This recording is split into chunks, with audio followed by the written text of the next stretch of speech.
warahmatullahi wabarakatuh. Apa kabar Ananda semua? Semoga selalu dalam keadaan sehat. Tetap patuhi protokol kesehatan ketika keluar rumah. Kembali lagi bersama saya, Mutiara Rahmadani Putri, dalam mata pelajaran fisika. Nah, dalam video kali ini kita akan membahas mengenai hukum Kirchhoff. Di dalam peralatan listrik, kalian dapat menemukan rangkaian listrik yang bercabang-cabang.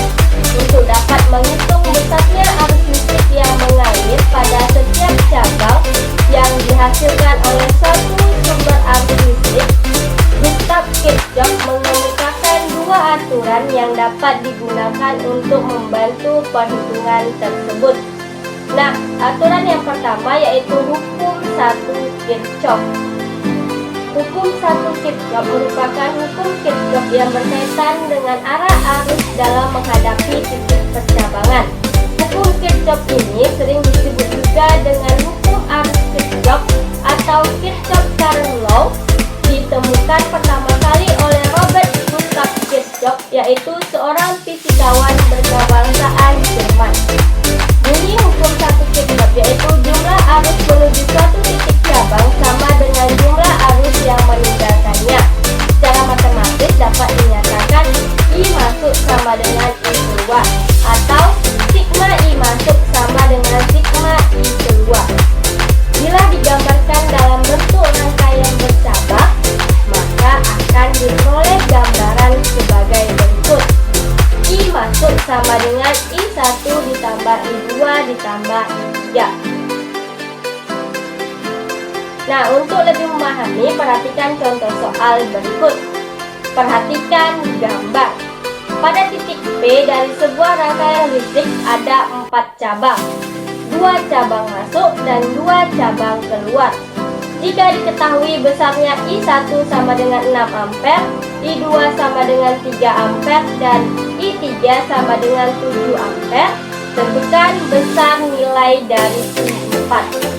Dari soal diketahui I1 sama dengan 6 ampere, I2 sama dengan 3 ampere, dan I3 sama dengan 7 ampere. Yang ditanya yaitu I4. Sesuai dengan hukum 1 Kirchhoff yang mana sigma I masuk sama dengan sigma I keluar, maka I1 ditambah I2 sama dengan I3 ditambah I4.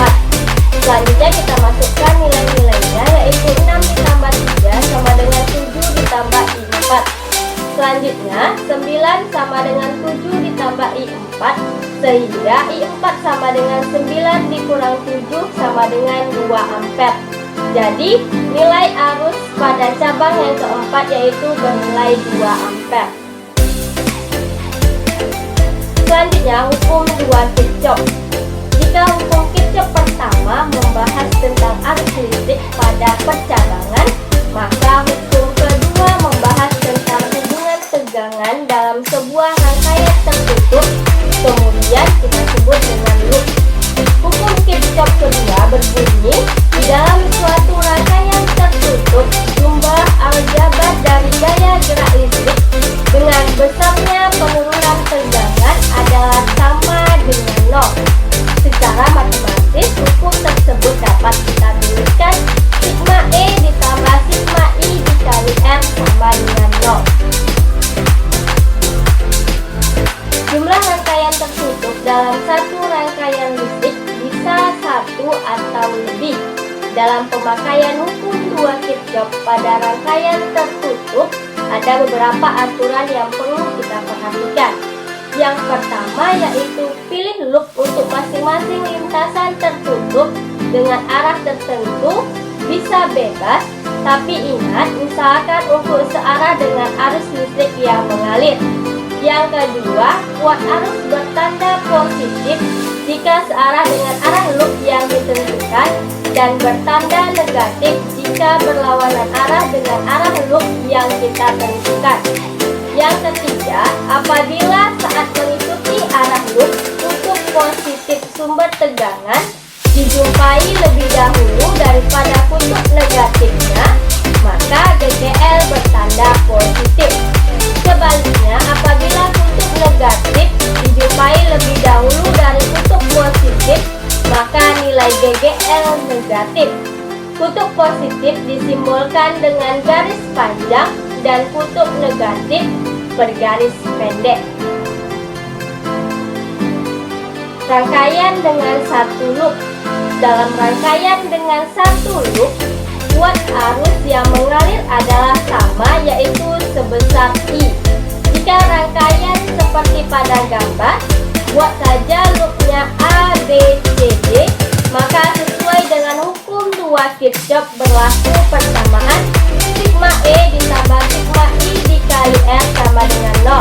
Nah, selanjutnya E1 dikurang E2 ditambah I kali R4 ditambah R2 ditambah R3 ditambah R1 sama dengan 0. Nah, untuk lebih memahami, perhatikan contoh soal berikut. Coba kalian perhatikan gambar berikut. Kemudian kalian tentukan kuat arus yang mengalir melalui rangkaian dan tegangan antara AB. Nah, untuk menjawab contoh soal tersebut, kita misalkan arah kuat arus kita anggap dulu berlawanan dengan arah loop. Maka sigma E ditambah sigma I dikali R sama dengan 0. Nah, selanjutnya E3 dikurang E2 ditambah E1 dikurang I kali R1 ditambah R2 ditambah R3 sama dengan 0. Selanjutnya kita masukkan nilai-nilainya, yaitu 4 dikurang 2 ditambah 4 dikurang I dikali 15 ditambah 5 ditambah 10 sama dengan 0. Selanjutnya kita jalankan operasi penjumlahan dan pengurangannya, yaitu 6 dikurang 30I sama dengan 0. Sehingga 30I sama dengan 6, maka I sama dengan 0,2 ampere. Selanjutnya tegangan antar A dan B atau PAB. Ada dua cara.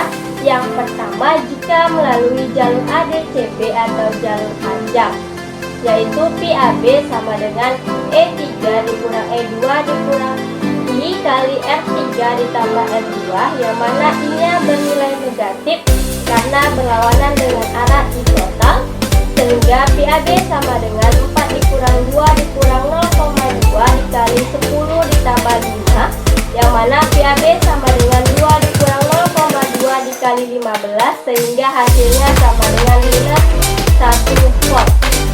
Cara yang kedua, yaitu jika melalui jalur AB atau jalur pendek, maka PAB sama dengan minus E1 ditambah I kali R1, yang mana I positif karena searah dengan I total.